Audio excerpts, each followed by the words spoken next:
Hi, I'm Monica Dupé, And I'm Grant Denton, and this is Good Intentions, Bad Outcomes. where we unpack all the bullshit related to homelessness so that you can help and advocate in a more meaningful way.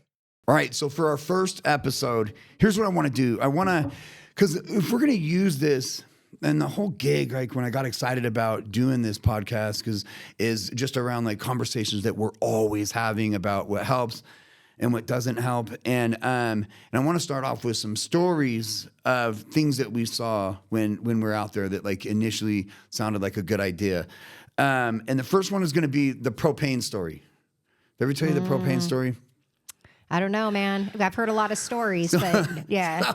So there was this group, and they called it Heating for the Homies. Mm-hmm. Now, like this sounds good, right? So when you're under the it was under the Wells Bridge. Yeah. It was in 2020. There was about 300 people there at Undulated. And that was just that was just from back of Aces to Sutro. Right. And there was a lot of folks out there. Just before CARES campus was open, and we had a lot of overflow in the streets. Yeah. Well, and then they shut the Record Street shelter down, opened up the event center. You had about 280 mattresses on the floor as far as the eye could see. We went in and we measured out 6 feet between each mat. But during the day, everybody would have to be exited out so they could disinfect the whole spot, clean up the whole gig. There were all these ordinances from the CDC.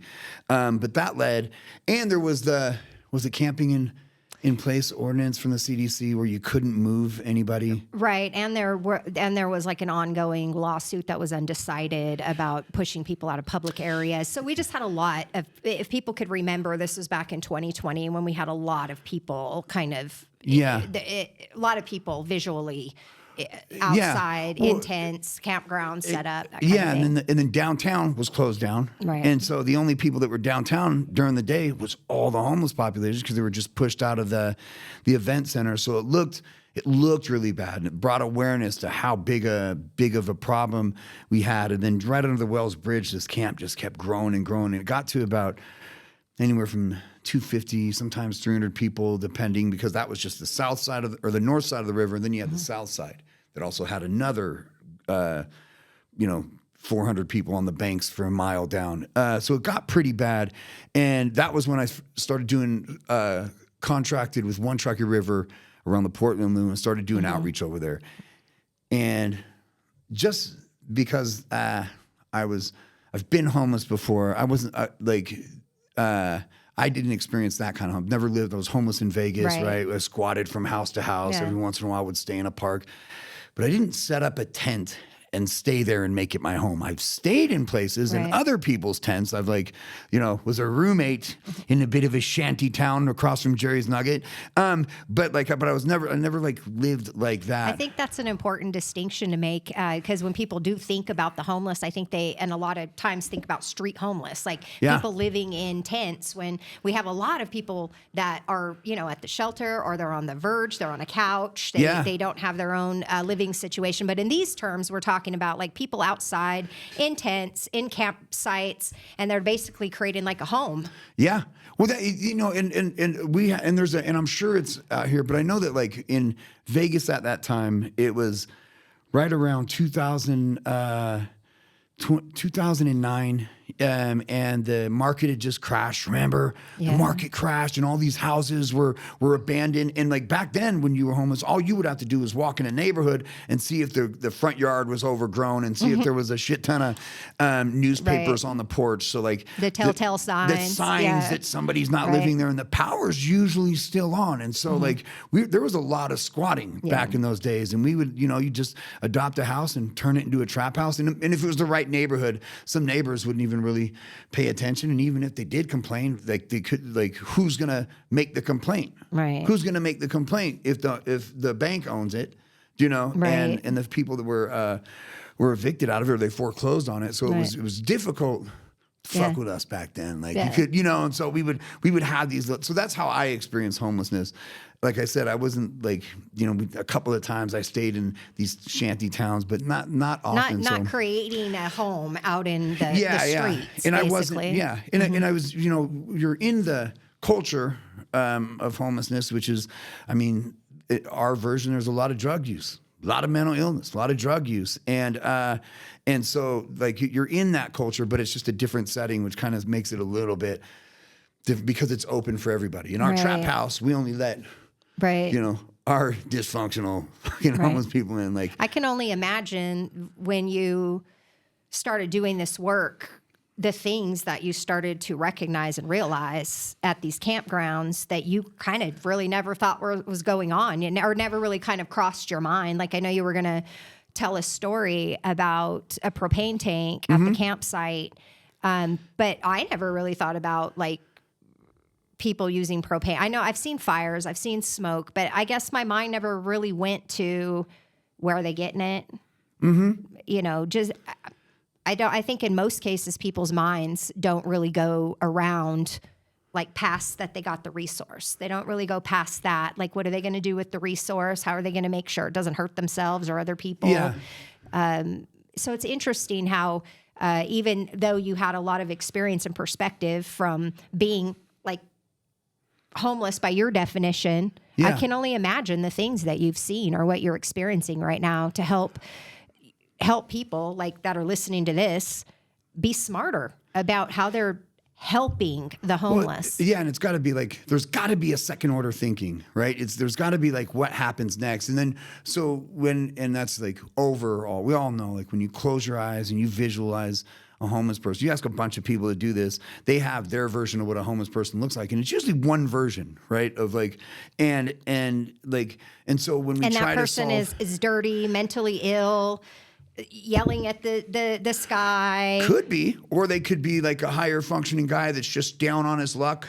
Do you know? Is that the other story that a lot of people have in their mind? The image. It is like so because there's the argument, and we'll like you can unpack that all that guy needs is a job. All he needs is some work boots. Right? There's these arguments. And it's never really like that. As a matter of fact, fewer and like the small portion of the population just need work boots or just needs a job. That's it. Maybe when they were first homeless, that could have been it. If they would have got a job right out of the gate, if they were, just couch surfing and then got a job or whatever. But like in most cases, it's not the work boot story. It's not, it feels like that, I think. And a lot of people say that because they hear that, Yeah. Hey man, what do you need to get off the street? I just need a job, bro. I think we like simple solutions. Like we gravitate towards like the easy fix. Yeah. That it's just easier to say, oh, I'm going to buy this person work boots or help them get an ID versus, wow, we're going to have to unpack a lot here and we're going to have to build a plan around a lot of different layers inside so that when we get this, it doesn't get screwed up by this. And when we get this in place, it doesn't get screwed up by this. Because I know, like in my experience, I'll meet people who, of course, their pressing problem is they're homeless. They don't have anywhere to stay. But once shelter them, it's like they're an onion layer, and all these layers come out that explain why they're homeless. Yeah. And because homelessness is just a byproduct of other things. Yeah.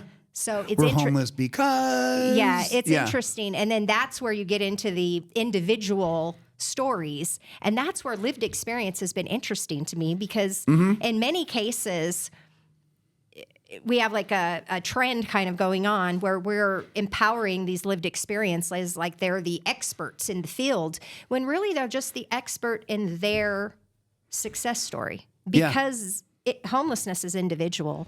Oh, for sure. Yeah. And that's what we do. We'll try to impose what, especially the lived experience folks, what worked for us will work for everybody kind of gig. And I think the more you get into it, the more like of course, the more different ways there is to solve it and all these different combinations of fixing shit. But yeah, that's definitely one of our biggest issues is the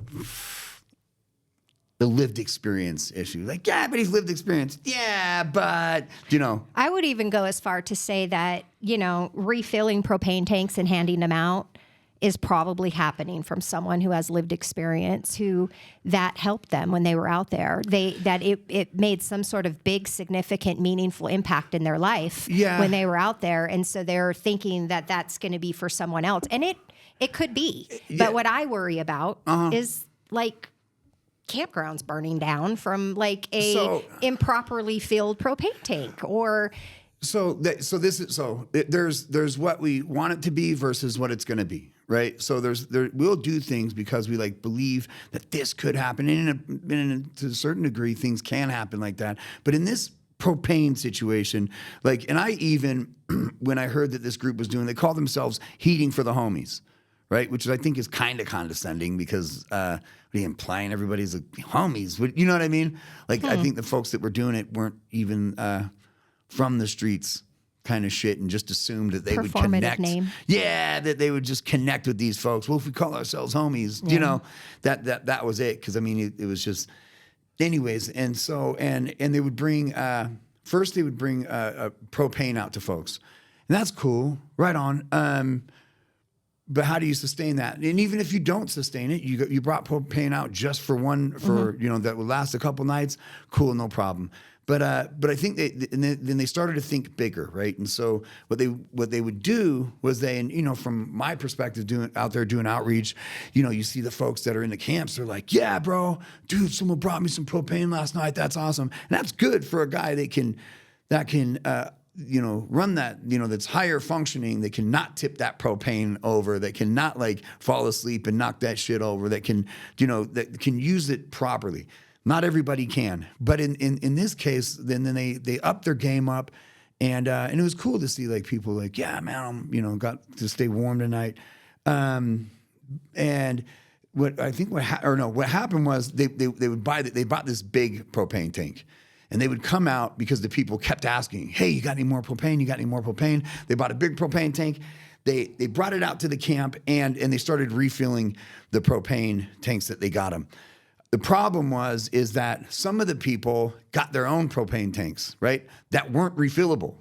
And then they would try to refill these. And the guys that had the ones that were refillable, there has to be, I guess, and this is what the fire chief explained later on when things started to happen, is that they weren't lubricated properly. There has to be an oil that's applied to the tank, you know, after you fill it or something like that. I'm not an expert in that, but this is what the fire chief said.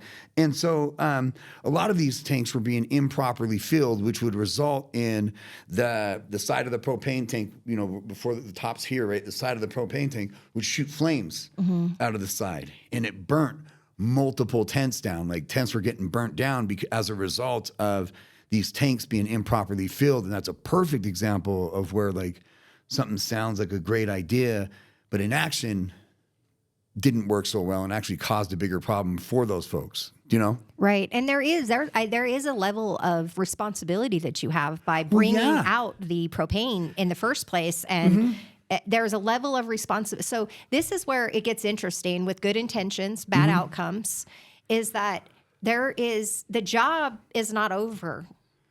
Until the job is over. Well, and we build a lot of bridges, not making sure that there's anything on the other side of that bridge. And you say that a lot. You say that, like, a lot of helpers, from the minute, like, we met Euros, you know, a lot of helpers are under well, I do enough, right? I served the food, so isn't that enough? Or I brought the propane tank, isn't that enough? Well, like, yeah, but if you had a role, like, if you infilled it, you know, if you filled it improperly, then you kind of have a role in that. Do you know? Well, and these are people's lives. I mean, we and you have talked about, and you've made the comparison of, you know, would you ever buy a piece of IKEA furniture and then half put it together at home? No, you'll put the entire thing together.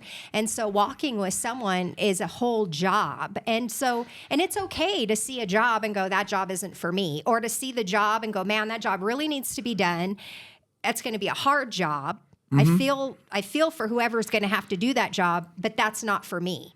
And I feel like that is a real responsible and respectful thing to say and do and recognize about yourself if you're working in this field. Because when you step in and start walking a path with someone, it's the whole path, not part of the path.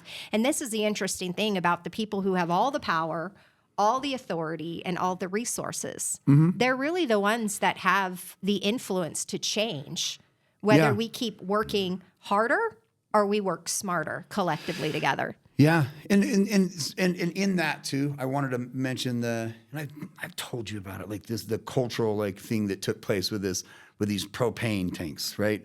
So what ended up happening is that in order to sustain this Heating for the Homies project, they had to keep coming out and refilling it, and some they were refilling some wrong. There were some tents that were burned down, and what they did was they asked somebody in the camp. There's a couple people that they asked in the camp if they would be the folks that fill it. Now, it sounds like a great idea, right? It sounds like, who knows how to fill propane tanks? You? Come here. You're the propane guy, and you fill the tanks. What they weren't paying attention to was the dynamic of the camp, right? So if you, me, Noah, and the whole squad, right, we were at a shipwreck, and we went, and we shipwrecked and had to swim to an island, and we have this group of people that were trying to survive. Well, a leader would arise. A leader would organically arise. Usually in the homeless camps, it's not the most vulnerable, the most kindest person. It's usually the folks that are preying on the rest of the group, right? And so so there's already existing power dynamic that a lot of us don't acknowledge, but there's an existing power dynamic.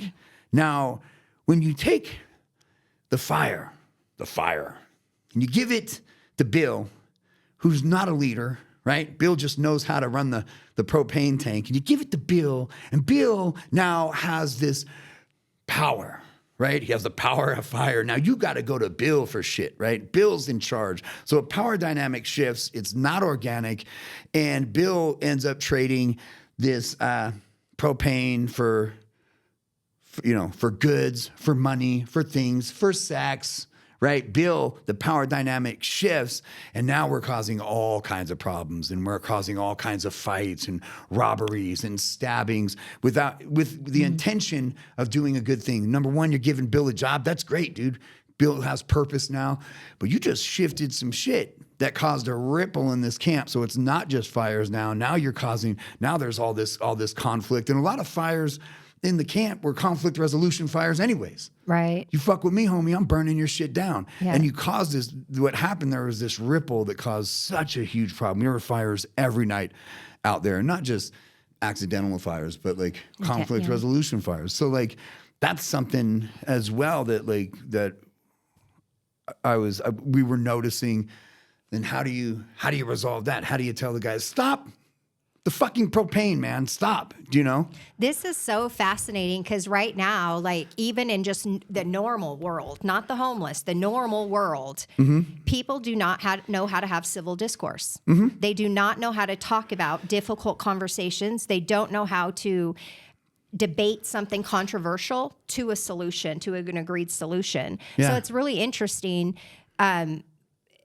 It's not surprising to believe that they don't have that on the campsite because we don't even have that in our world.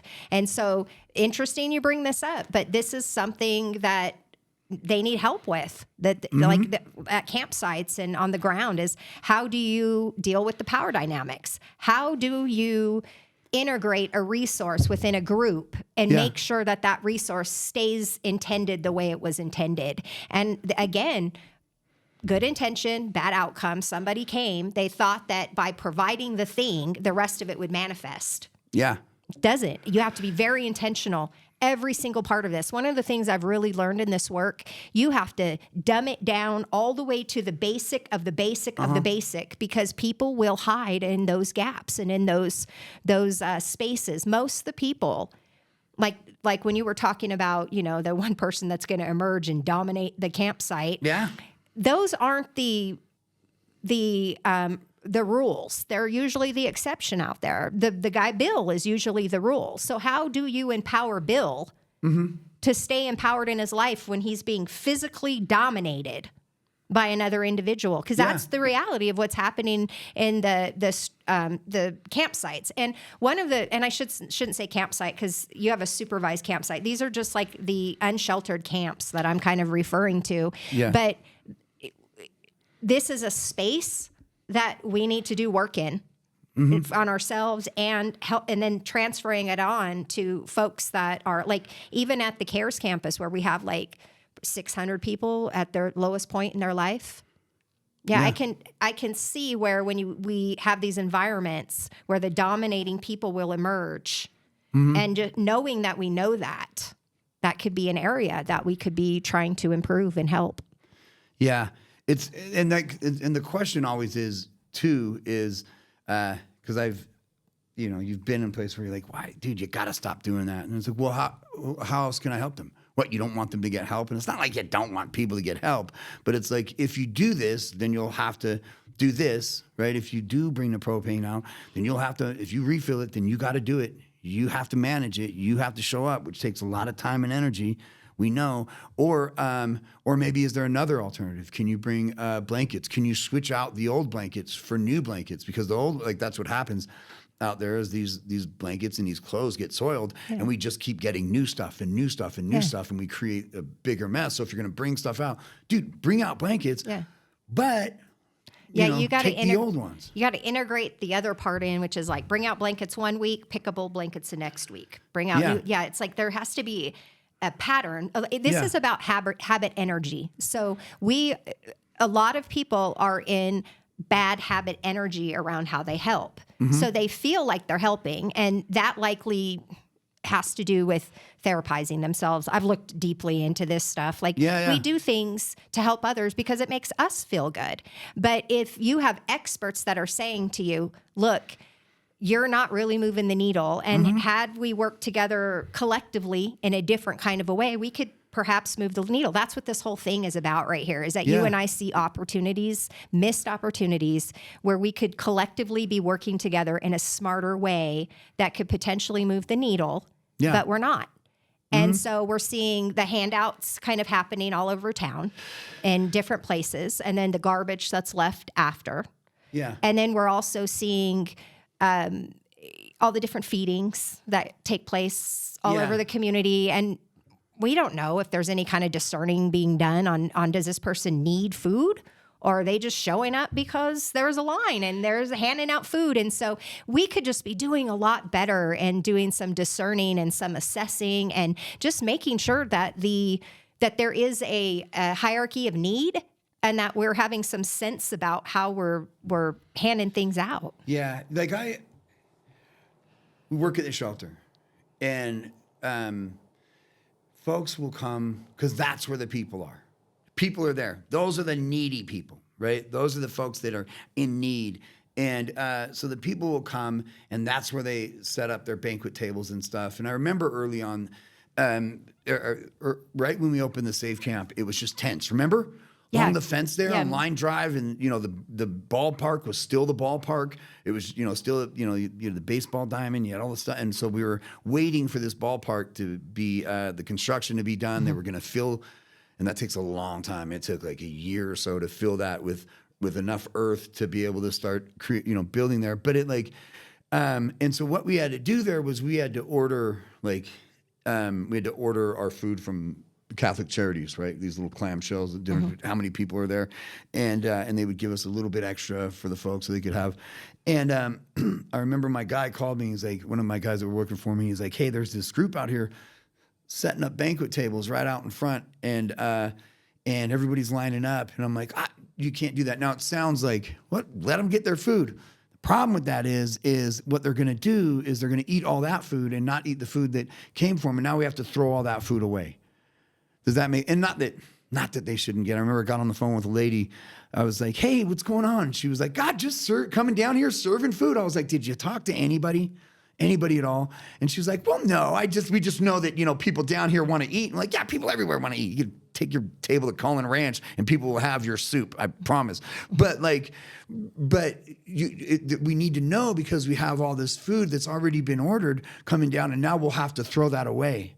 Right, so that kind of created a problem, and maybe next time, please, we ask that you coordinate with us, so because we won't even order the food, that'd be fine. They can save that food for the next day, or But it caused this situation to where we had to waste food and we had to throw a bunch of stuff away. And the woman's gig was, she was like, yeah, but my food's better. Like, we're not arguing that your food isn't better. I'm sure it is. Yeah, I'm absolutely positive it is. Yeah. But the gig is like there's a human. First of all, there's a human impulse to take what's free. Do you know? They come anyways, right? You go to Cullen Ranch, you set it up out there. Somebody will eat your delicious soup. Right. A lot of people will eat your. As a matter of fact, you'll run out of soup there too. But we didn't think about like that these people might already be getting food and that it might have to get thrown away. But we were just thinking about how it feels to serve this delicious food. And there were a lot of people that got together and made the soup the night before and prepared all the breads and prepared. Yeah. We get it. It was a community thing. It was a ritual. Yeah. Right. And it seemed like when I asked her to let us know again that she got mad at me. She was mad at me. Oh, don't get mad at us, you guys. Like, we as agency, as people who are like in charge of making sure that the people at our agencies have their basic needs met, we can't count on volunteers to feed people. We have to create a situation where they're getting 3 meals every single day. Yeah. And so please know that if there's an agency like the CARES campus, the campground, my place, the Eddie House, like any of these places have a plan to feed their people every single day. Of course, there's times we reach out because if we can get any lift off of us, it's wonderful. But we like to coordinate that so that we don't waste and we don't insult. We don't offend. There's just so many things we're always juggling because we're managing people's lives and the things that they need every day. And believe it or not, we lose funding, we get funding, we have a person that's doing that, and then now they're not doing that. And so we're constantly having to fill in gaps of needs. And so please don't get upset when we ask you to coordinate with us because that is our show to you that we want to work with you, but we have to coordinate it. We have to, it's like any other business. I know when people think about this kind of business, they're like, oh, if you take kindness out of business. No, that business part actually is making sure that these things are handled in place and they're not being done chaotically, abruptly, last minute, or not at all. Yeah. And it's like, of course we want you to do this. Of course we want folks to help, but it has to work within our system. I remember the first time that I saw this I don't know if you call it psychology or whatever. Remember Record Street, right? Mm-hmm. And at Record Street, it was an open campus. People were coming there, setting up their tables in the parking lot, right? And it was open to the whole public. So not only did you have the 250 people that were and the families that were actually at the shelter that were already being served food. And not to say that you couldn't bring your food, but they were already being served food. But you also had another 200 and then some that were coming from the hotels, from surrounding areas to the Record Street campus. And our staff, that's another thing, right? Like our staff had to manage not only our people that are living there, but all the other people that would come just for this food. And it was really it put a lot of weight on our staff. Yeah. It put a lot, like we didn't even have the trash capacity to throw away all the shit that they brought in. Right. Right. Yeah. It's, and folks, it's like if you can just imagine being at a concert, how many people are at a concert and all the things that have to be handled and managed during that so that something doesn't just burst out and stop the event. And that's the same exact thing that would be happening at a campus. Yeah. Is that you have to manage the site and all the people at it. So the more people that you have coming on and your staff isn't increased at all, now they're not even in working with the clients anymore. Dude, they're managing the site instead of people that aren't even regular clients. We had just enough staff to be understaffed for the clients that were actually living there. And then we had to manage all the other people that came. And I remember Pat and I had a conversation with them early on about trash. Can you bring your own trash bags and can you like clean up after yourself? And we got pushback about that. And we're like, okay, maybe you don't clean up. Maybe you ask the people to clean up because they would eat the meals and then just throw them on the ground or whatever. And this is,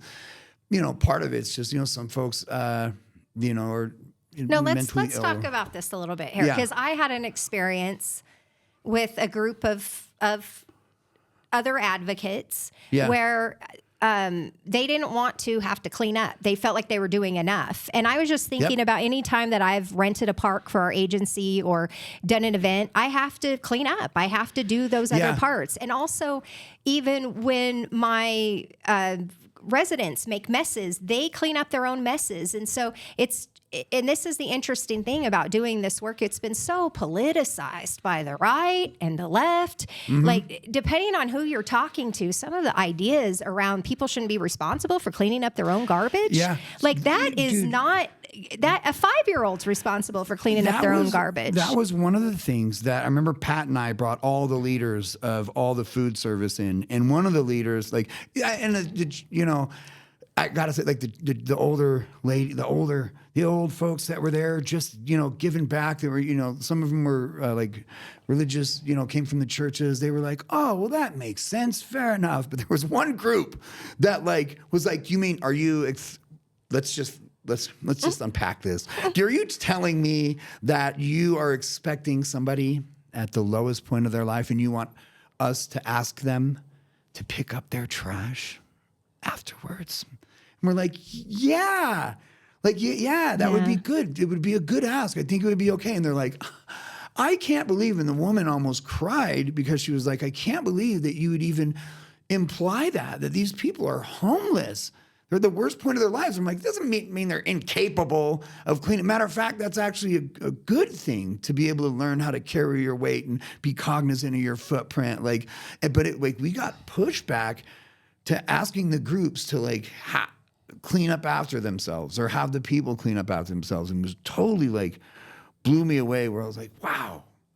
And this makes it really hard to help someone with transformation if there's no expectations of them.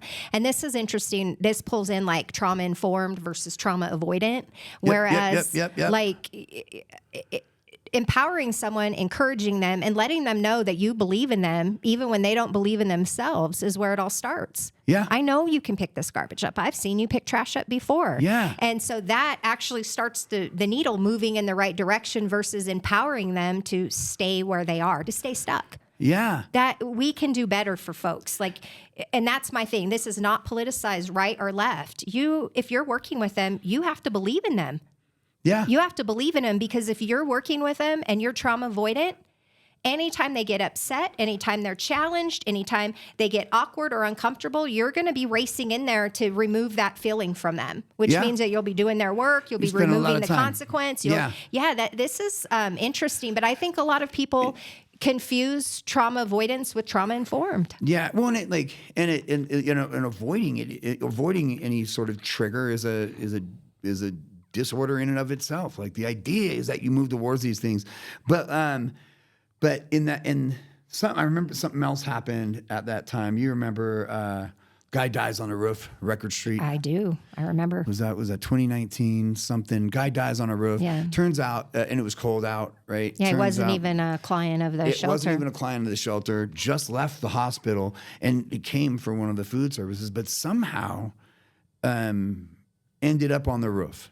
Right, he climbed his way to the roof, and after they're like, "How did that happen?" Well, the alarm was disarmed, right? So somebody disarmed the alarm for the door to be open, and maybe that might have been the place where some folks would go hang out if they weren't caught. And you got to keep in mind too. And the argument then was like, "Well, we were understaffed for what we already have, but then we're also understaffed for the other 250 people that come here for the food service. So we have to prevent these things from happening, we have to move the food service. It can't be here. We just need our residents to be here. We just need it to be a closed campus. And there was a lot of pushback, and the food servers were like, no, the people need this food. And in that situation, it makes it harder for them because they had a captive audience that's just in one location, and now they kind of have to figure out what other location we go at that there's going to be hundreds of people. And it's not. We have to be mindful that in that setting, right? We're not solving. It was because it was like these people have to eat. They're hungry, and we're like, well, wait a minute, in this situation, we're not solving the food insecurities problem. We're solving the food options problem, which in this case also means that we had to throw away other food because of that. Because it wasn't like the people did come in on different days, but we don't know who's going to come there, who isn't, who's going to. And so it was like it caused more problems for the shelter than it solved, right? And then finally a guy dies on the roof, and they're like, we cannot do this anymore. We have to move you guys. And it wasn't saying that you can't serve food. You just can't do it here. Our staff has to pay attention to our people. And so they came, where the Hopes is now, where Hopes is right now, Hopes Clinic is now on East 4th. They were like, they identified that spot, and it was Tumwa owned that property. And they were like, hey, and it's about a mile down East 4th Street. And they were like, hey, we'll give you this property. All you got to do is show up whenever you want to show up. We'll provide actually Karma Box like got the benches donated from Home Depot. We went out there and spent all this time with the sheriff's department putting these benches up. They put up another area where they could put their tables out. And the food service folks fought against this. They fought against it because they're like, well, people know that we're there. We need to be where people know where we're at. And we're like, yeah, but they're going to have to move. And if they really need the service that bad, they'll come to you. If they need that food that bad, they'll come to you. We promise. And when I'm watching this unfold, and this is just my view of it, how I saw it, is it reminded me of. It's gonna sound crazy, so hear me out. Reminded me of addiction, right? It reminded me of being an addict, and not just the using part, right? Because when we do give to people, it feels good. There is a release of dopamine. We do feel good when we give to folks. So there's that release. But same thing with drugs, right? When we use, there's also a release of a dopamine, right? That's what we call it, dope. But part of my use was also the ritual, right? Was the ritual of getting the dope, cooking the dope. You know, all the things that go into it, not just the using part of it, but the ritual of using is what we're addicted to as well. You talk to any addict, they'll tell you, like, there's a ritual that takes place. We all do our own little weird little shit, right? You know, before, the after, the during, you know, and we have our rituals, and it seems like that it wasn't just about serving the food, it was the ritual of getting it there, right? The going out and shopping, the getting everybody together, and we're all making the peanut butter and jelly sandwiches, and then we're doing the things, and then we're going out and serving the food, and we're debriefing afterwards, and we're taking the pictures, and and all this stuff. And there was this ritual involved with it that the threat of it being taken away from them, like, really, like, because I was just shocked at how, like, it reminds me of the ham pan, and about how, you know, grandma always has this ham pan. She's had it passed down by generation to generation, but it's not quite big enough for the ham she needs. I'm sorry, the ham is a little bit too big, so she has to cut the butt off every ham to make it fit into this pan instead of just getting a new pan. And so it's like evolving your outreach approach. This is an evolved homeless situation that we have. It's more complicated and complex than it's ever been. People have learned how to hone their story. And so they'll tell you their story, and it gets better each time that they tell the story. And knowing this, knowing we're not moving the needle, knowing that we're not making big, significant, meaningful changes, wouldn't that be a call to action to us with the power, the authority, and the resources to rethink how we're doing things? That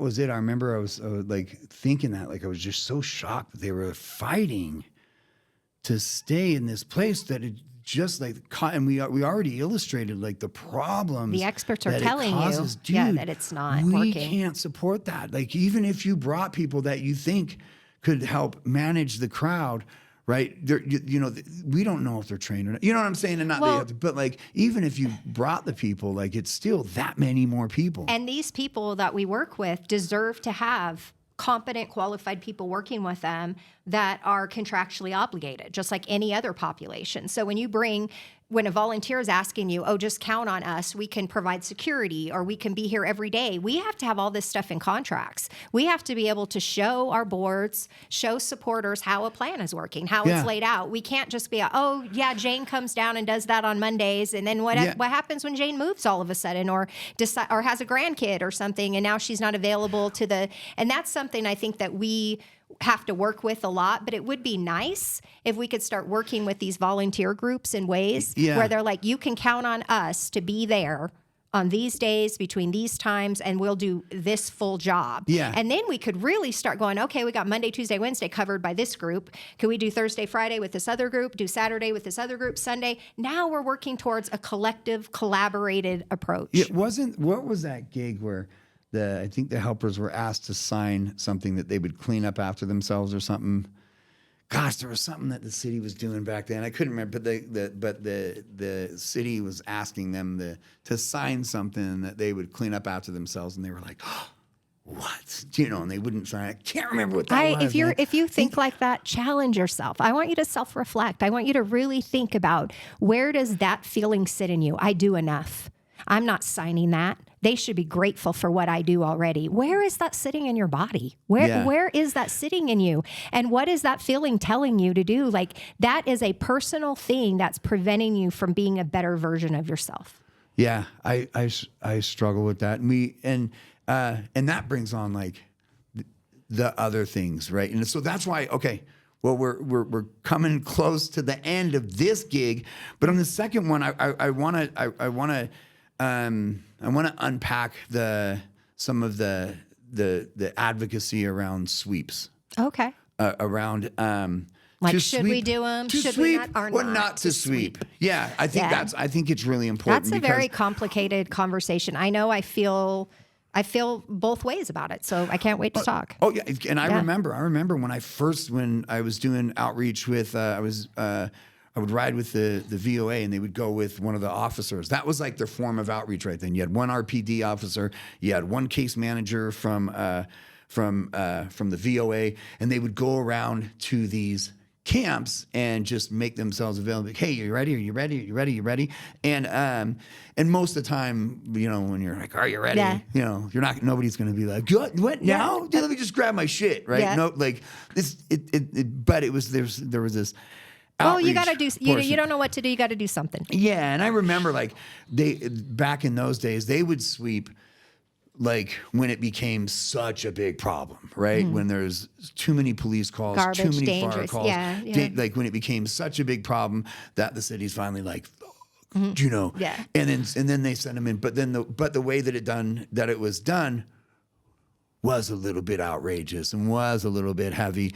We're heavy on the punitive and retribution and that's all we knew then. Mm-hmm.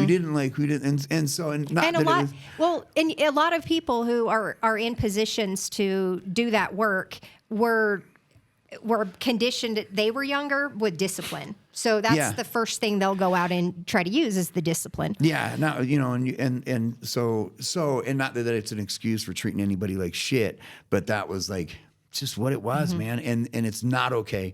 But then you get into when we started to evolve and started to get a little better at understanding the population and how do we mobilize them and all the things in the culture of this population. Then shit changed. Yeah. And then there was still this stop the sweeps, and there were, you know, and so I definitely want to like dig into that. Yeah, can't wait next time. And thank you everybody for being with us. Check out our outro that we did. No. Okay. See you next time.